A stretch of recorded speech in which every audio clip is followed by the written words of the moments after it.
Jutta! Sorry, didn't see you there. Hello, body fangs, welcome to the bush. Sorry, there was like a slang in the grass there, snake by the grass. Yeah. Guys, you know something that irritates me more than having a pipe full of air shoved up your exhaust there to get rid of constipation there? Yeah, and that's words that don't make sense. For instance, French toast.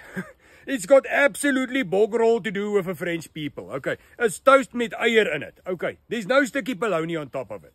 Je t'aime. Sounds like some blikkie deodorant that you stick on top of your ouma's toilet and you use after you stink gepoep in a toilet. Yeah. Another one is de bon. Sway. Yeah, some people use it wrong. Like debonaise. You know that little pizza that you get there? It's filled with all the toppings over there, and in the little crust over there, it's got a sticky kaaswors there. You bite into it, and all of a sardine spuit die saus van hierdie kaasworsie all over the place there. Surprise! Yeah, that doesn't make sense. Okay, what makes sense is de bon air. Air compressors.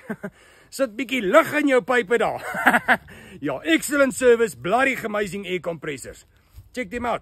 De bon air. Okay, thanks.